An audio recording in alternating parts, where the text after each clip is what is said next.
are listening to Stories from Palestine podcast, a bi-weekly podcast recorded in Palestine and about Palestine. My name is Crystal. I studied history and tour guiding, and I live in Palestine with my Palestinian husband and children. I'm originally from the Netherlands.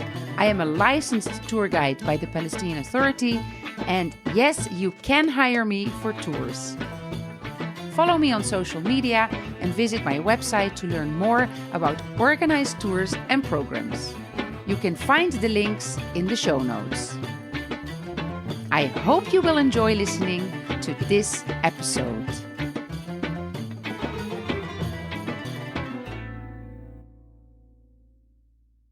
In this episode, I would like to take you to Beit Shean, or Bisan, as Palestinians call it, because before 1948 it was called Bisan, and it had a population of about 6,000 people who were forcibly displaced. But Beit Shean is mainly known for the excavations of the ancient city, and it is sometimes compared to Pompeii. Pompeii was preserved very well because of the volcanic eruption, and in this case the remains of Roman and Byzantine Beit Shean were preserved after a major earthquake. The ruins remained undisturbed and they are now part of an archaeological park.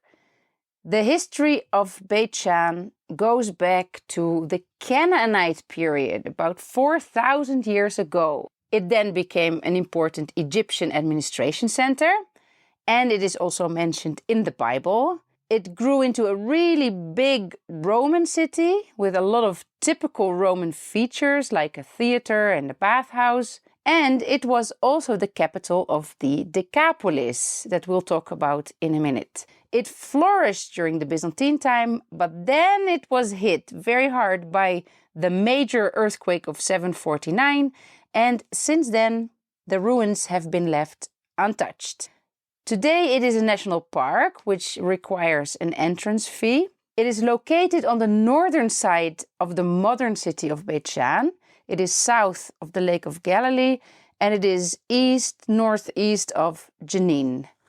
It is close to two main water sources, the Harod stream, which flows from the foothills of the Gilboa mountain, and the Jordan River, which is about 5 kilometers away to the east of this site. The oldest part of Beit Shean is the Tel. By now I don't have to explain you anymore what a Tel is. The Tel is called Tel El-Husn. And from the excavated area of the lower city where you start your visit, you will look up at the Tel in the background. You can actually climb up to the top.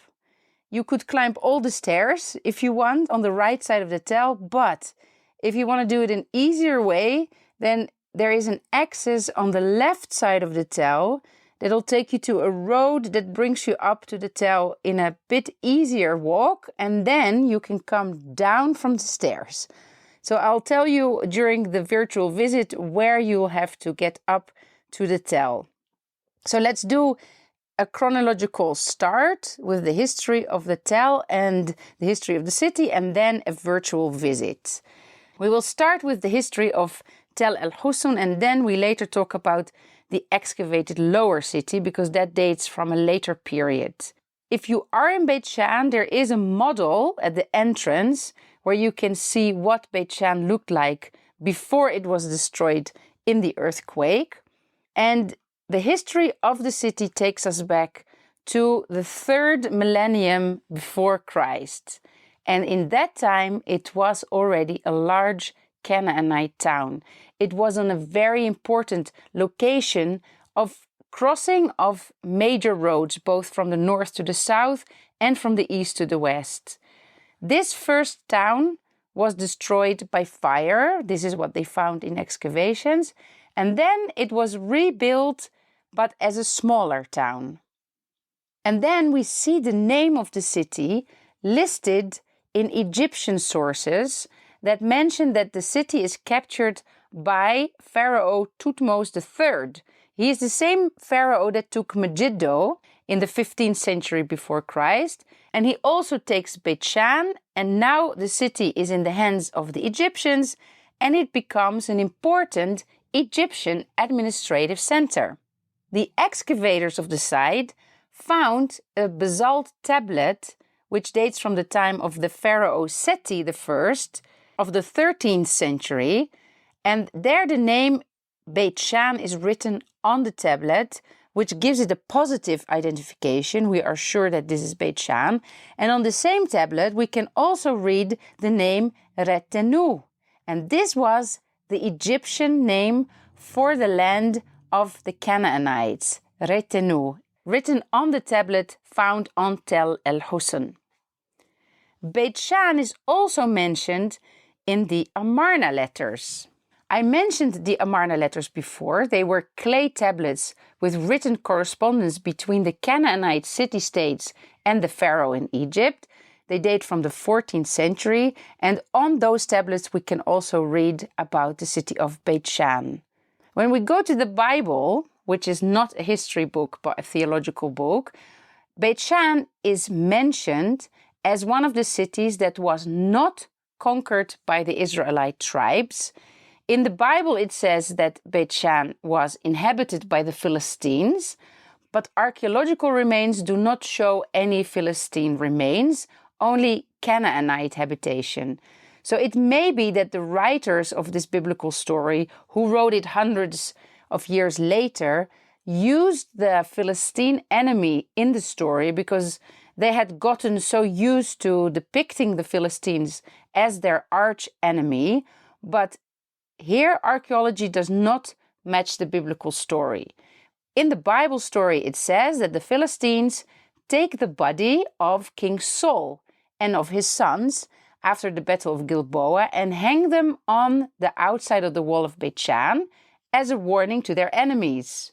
The story is that King Saul, when he saw his defeat coming in this battle, asked his arms bearer to kill him, but the poor guy couldn't do it, so eventually Saul decided to fall into his own sword and he committed suicide. He wanted to commit suicide rather than falling into the hands of the Philistines. But as we said, it is very unlikely that Philistines lived up so far north in the country, and that's why they were either other enemies or the story is not accurate. And then the Bible says that King David takes over the control of Beit Shean in the 10th century, and his son Solomon made it into an important city, also an administrative center. But this didn't last for a long time, because we know from inscriptions found at the temple in Karnak in Egypt that Pharaoh Shishak takes over in 925 before Christ. So from that time on, the city is again under Egyptian control. The excavators did find a layer of destruction in the archaeological digs from that time period of Pharaoh Shishak. So that seems to be supported by archaeological findings. In the last phase of the Egyptian rule, there was a small palace on the Tel, and there they found a monumental stela with inscriptions from the reigns of both Pharaoh Seti I and Ramses II, which you can now see at the Rockefeller Museum in Jerusalem. They also found a life-size statue of Pharaoh Ramses III and many other Egyptian inscriptions. There are remains of several temples that were built on the Tel, but most of these temples that were uncovered were then destroyed during excavations because they wanted to dig down and go to the lowest level at the 15th century before Christ. So when you go visit the Tel now, you will not find much of those remains. The city on the Tel was destroyed during the invasion of the Assyrians in the 8th century before Christ, and then it remained uninhabited for a while until the Hellenistic period, that is after the conquest by Alexander the Great. During the Hellenistic period, the city had a different name. It was called Nisa Skitopolis, and we are not sure what the background of this name exactly is, but we know that polis is the Greek word for city, so maybe it was named after the veterans of Alexander's army that settled in the city. But as often there is also a Greek mythological legend to explain the name, and that is related to the god Dionysus, the god of wine. He was raised by a nurse called Nisa, and he is said to have buried his nurse, Nisa, here in Beit Shean, and then he settled the region with Scythians to protect it. The Scythians were a nomadic people who came from Central Asia. They came to southern Russia and Ukraine in the 8th, 7th century before Christ, and they were known as very good warriors. So he settled the polis of Nisa with the Scythians, and that's why it was called Nisa Skitopolis. But this is not historical, this is just a legend.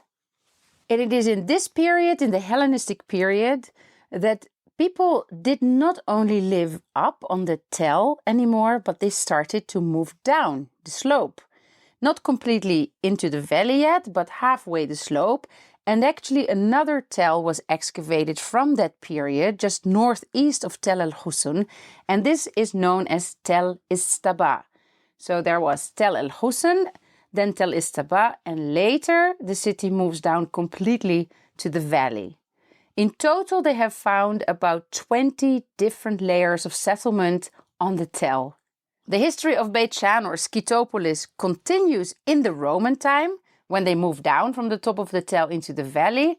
And that was possible because the Roman Empire was so strong, they felt so safe enough to leave the top of the hill and move down to the lower area. But although they built a new city at the foot of the hill, they still had a temple on top of the hill, the temple to Jupiter. Now be aware, when you visit, you can see this temple to Jupiter on the model at the entrance of the site, but that is only to give us an impression of what it may have looked like, because if you visit the Tel and you climb up, you will not see the temple anymore because it's been destroyed, so it does no longer exist. In the Roman time, Skitopolis was mainly inhabited by pagans, and it became the capital of the 10 cities of the Decapolis. And these 10 cities were inhabited mainly by pagans, and they received special privileges from the Romans. They had very strong trade connections also between them, and they kind of functioned as a border on the eastern front of the Roman Empire. In the following time that we now call the Byzantine period, which is when the Roman Empire had become Christian, Beit Shean becomes largely a Christian city with a Christian population, and it reached over 40,000 people. And this is the period where they built a wall. Before that, the Roman city at the foot of the hill did not have a city wall.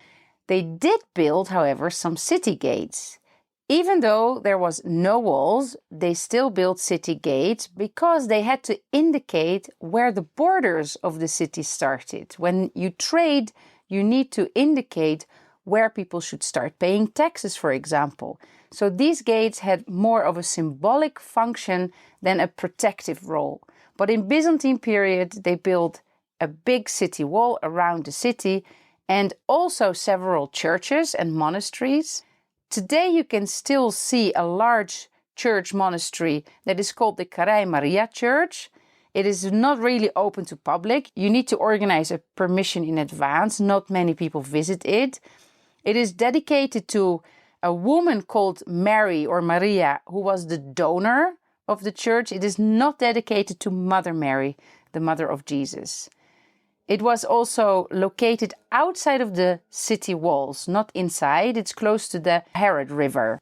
Then, when Palestine becomes ruled by the Arabs, who conquered the land in the 7th century, they call the city Bisan. And during the early Muslim period, the city declines, the number of people becomes less, and then it is completely destroyed in the earthquake of the year 749, a very destructive earthquake that destroyed a lot of towns and cities in Palestine. During the following Abbasid period, there is a small agricultural community here, and it is under the Crusaders that we see the next construction. The Crusaders built a fort near to the ruined amphitheater, and it's only until the Ottoman time that we read again about a village called Bisan, a Palestinian village, that was depopulated in 1948. And that is, in short, the history of Beit Shean or Bisan. So now let's go on a virtual tour, and we will start from the entrance of the national park, where you can see the model.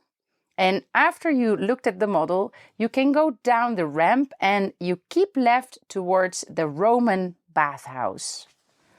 This bathhouse is the best preserved and reconstructed bathhouse in the country. It was really big. There were several open courtyards. They were separated from each other by pillars, and they had several rooms with different functions. The first room was just to have conversations and to relax. And then you would go to the next room, which was called the palestra. And that was a type of gymnasium. This is where people would do some wrestling, some physical workout, often already being naked and getting sweaty before they would enter into the bathhouse. Before going into the bathhouse itself, you would first enter a pool or a reservoir with water to wash. And then inside the bathhouse, in the first section, you can see the pillar stacks on which the floor used to be and under which hot air would move between the small pillars to heat up the room. And this was heated up by a furnace that we call, or the whole system we call the hypocaust, the underfloor heating system. The hottest room was the caldarium, and then there was a tepidarium where the water would be warm but not too hot, and a frigidarium, and that sounds like fridge. So you can imagine that was the coolest room where you would cool down. Here we can see on the corners of one of the rooms very big pillars, and these were probably there to hold up a dome, because bathhouses usually had domes so that the water drops from the condensation would not fall straight down on the heads of the people, but they would slip down on the sides of the dome and then drop on the sides of the bathhouse rather than in the middle, which would happen if you had a flat ceiling. As we leave the bathhouse on the other side, we take left, and here we see on the back of the building a niche with a cross and the Alpha and Omega signs. This is a Christian symbol. It comes from the last book of the Bible, the book of Revelation, and it symbolizes the reference to Jesus as the Alpha and Omega, the beginning and the end, just like the Alpha and Omega are the beginning and end of the Greek alphabet. This area with the cross and the Alpha and Omega sign may have been a private bath section for the bishop. Now we continue our way and we return to the water pool at the entrance. We pass through the ruins of a building and we reach the main road, which is called the Palladio Street. The bathhouse and the Palladio Street were both made in the 4th century, but the bathhouse is not parallel to the road. So in order to connect the bathhouse to the main road, they made a passageway with pillars. They call it a propylon. And the pillars did not have any other function than just to have a structure that is parallel to the street, which would look better and more perfect in the eyes of the ancients, and then it connected it to the bathhouse to disguise that the bathhouse was not parallel to the street. So they were very sensitive to optical inconsistencies at that time, so that was the function of the propylon. The Palladio Street was originally a Roman street, but it was renovated later in Byzantine period, and it had columns on both sides of the street and also shops. It runs from north to south, so you would assume that this was the cardo. But we can't officially call it a cardo because a cardo has to connect the ends of the city, the entrance and the exit. And in this case, it doesn't. It is more an internal street, about 150 meters long, that connects the Tel al-Husn, with the theater. The name of the street, Palladio Street, was given to it only after the excavation. So it is a very new name, not the ancient name of the street. We don't know what it was called in ancient times. They named it so because they found an inscription in a mosaic on the western side of the street that recounts the construction of the portico, and it was done in the days of Palladius, the governor of the province. So then the excavators called it the Palladius Road. This is actually the lowest point in the city. That means that it collects rainwater in rainy days, so that had to be drained. If you look well at the street, you will see that there is an obvious higher middle line so that the water could drain down either to the left or to the right. And there was a system of channels and arches under the city to get rid of all that rainwater. So it was very well prepared. And when we continue walking over this street, we can walk on the sidewalk. And on either side of the street, there used to be shops. On the eastern side, which is on the right from where we are, there was a big square, also called agora, or in Latin, forum. That was the marketplace. The marketplace was on a lower level than the road, and the shops here had actually 2 floors. The lower floor had an opening to the agora, to the forum, and the upper floor had its opening to the Palladio Street on which we are. On the opposite side of the street, on our left, we can see a series of shops that were built around a semicircular area. In an inscription that was found on the side, it is called the Stigma. So there are several rooms that are built around a court, and all of these rooms have colored mosaics. And these mosaics display geometric shapes and plants and animal motifs, but also some Greek inscriptions. And on one of the mosaics, we see a medallion with Tyche, the guardian goddess of the city. She's wearing a crown of city walls, and she's holding in her hand a cornucopia, which is the horn of plenty. Here they also found inscriptions with texts that can be translated as, "If you enjoyed, go tell your friends." This led to the belief that there may have been a brothel at this location. From this point, you can go up the wooden stairs, and then there is a ramp that goes towards the palm trees, and from there you find a rubble road that can bring you up to the Tel from the western side. And if you go up to the Tel, from this direction you can come down from the stairs. But we are going to stay down in the valley. If you look up at the Tel, you can see a tree without leaves.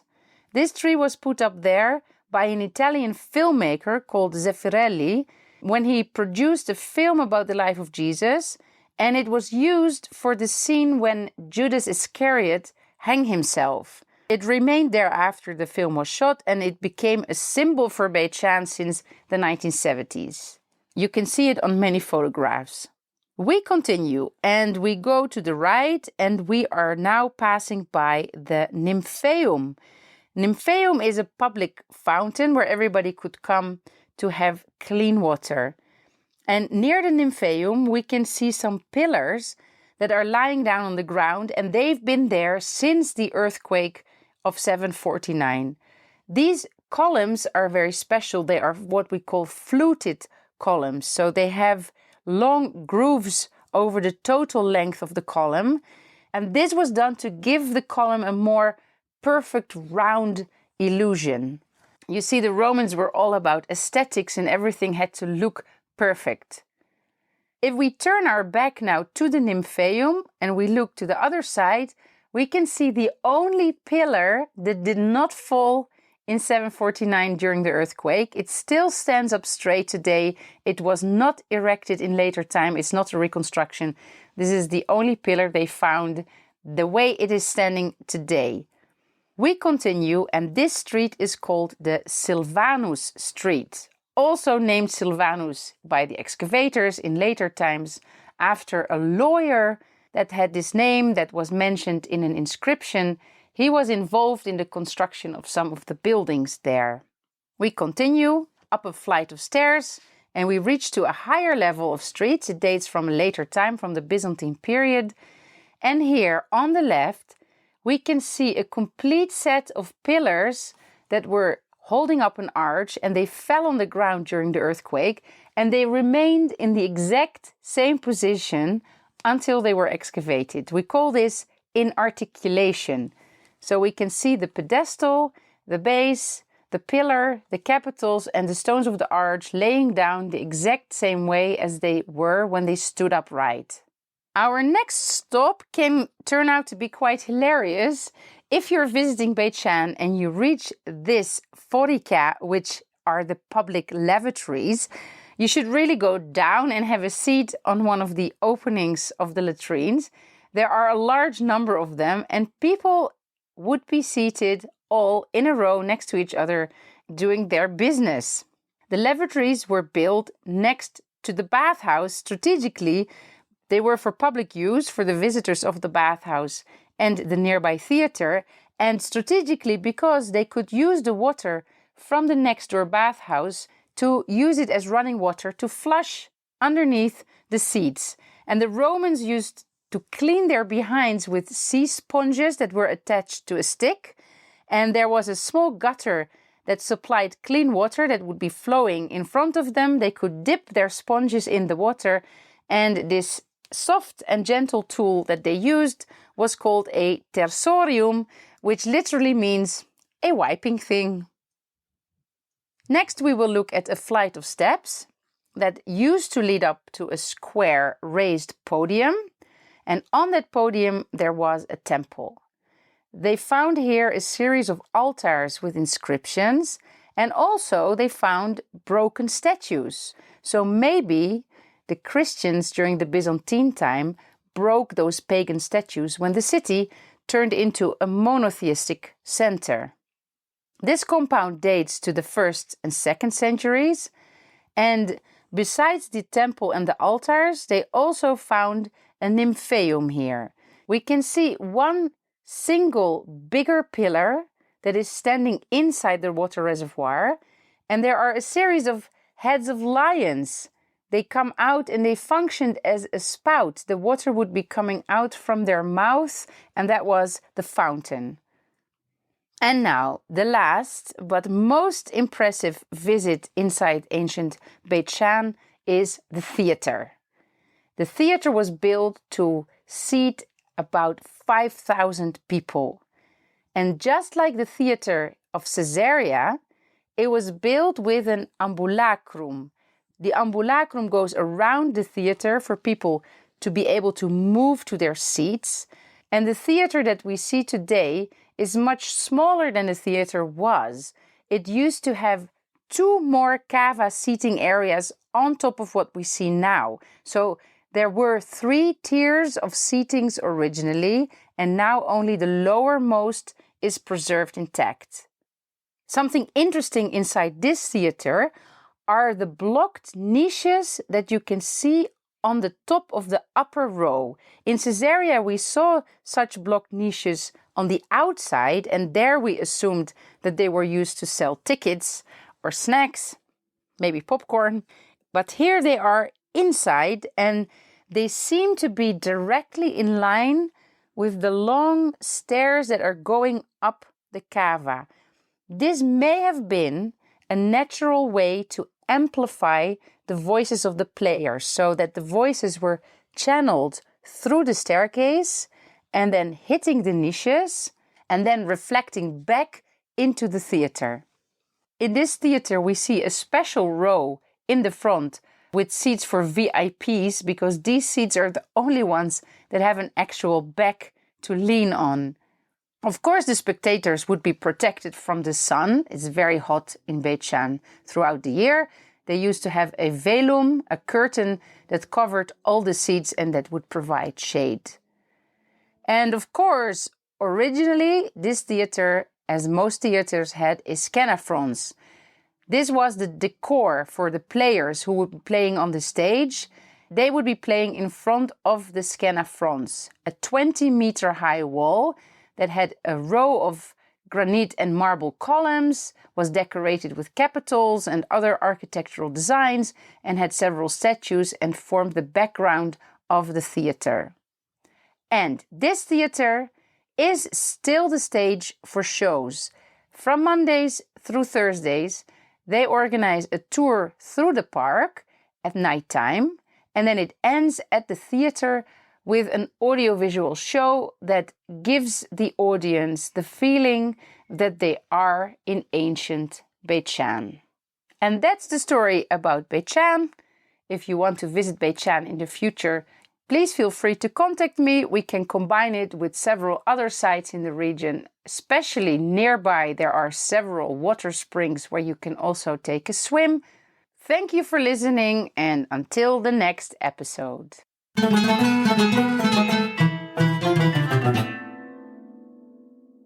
And that's the end of this week's episode. Thank you for listening. You know, producing this podcast takes a lot of time, and there are also costs for hosting the podcast, for the website, and some of the subscriptions related to online recording and editing. So if you enjoy listening to Stories from Palestine, which is available completely for free, then you can do a donation on the Ko-fi platform, and that is really very helpful, even if it's just a little contribution. Because if all listeners do that once in a while, then I can continue producing new episodes. It's very easy, just click the link in the show notes right after this message. And I hope you will listen again to the next episode.